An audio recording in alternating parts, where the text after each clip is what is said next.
assisté, je pense pas, mais vous avez entendu des essais d'évasion de gars qui commençaient à organiser des évasions où ils pensaient en tout cas. Il y a un certain nombre de camarades de l'organisation qui se sont évadés.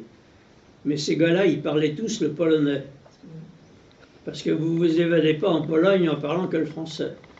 Alors, c'est des gars qui parlaient polonais qui se sont évadés. En particulier, Besserman s'est évadé. Et puis, un certain nombre d'autres se sont évadés aussi.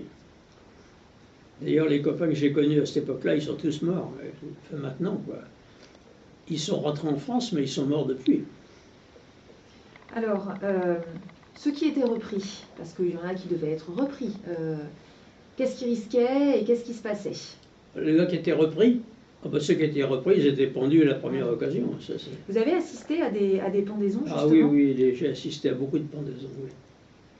Et il y avait tout un... Vous racontez dans le livre, il y avait tout un cérémonial, en fait, pour vous dissuader. Il y avait un cérémonial, oui, il s'agissait d'impressionner voilà. Les autres.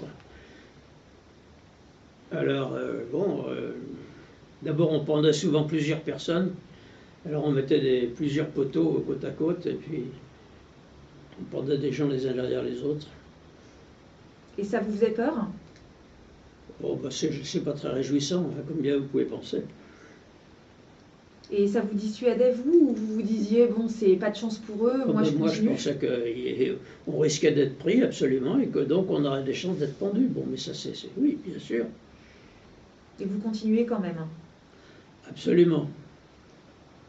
Cette force morale que vous avez conservée, cette aptitude à rester positif comme ça jusqu'au bout, vous la tenez d'où? C'est largement dû, c'est une question de tempérament, ça on n'y peut rien, hein, c'est foutu dans mon sang. Mais une autre chose, c'est ma formation politique. Et ma formation politique a joué un rôle fondamental à un certain nombre de points de vue. Par exemple, quand les gars de Drancy ont dit à ma mère qu'il fallait qu'elle leur donne l'adresse du troisième gosse qui n'était pas là, eh bien j'ai battu ma mère pour qu'elle ne leur dise pas. Je lui ai donné un grand coup de coude dans les côtes, et ce n'était pas le rapport qu'on avait habituellement. Et du coup, je lui ai dit, mais enfin, tu vas quand même pas leur dire où est Michel. Et là, elle est retombée sur ses pieds, elle n'a pas dit où était Michel. Michel a survécu comme ça. Il n'a pas été arrêté, lui. Il n'a pas été arrêté.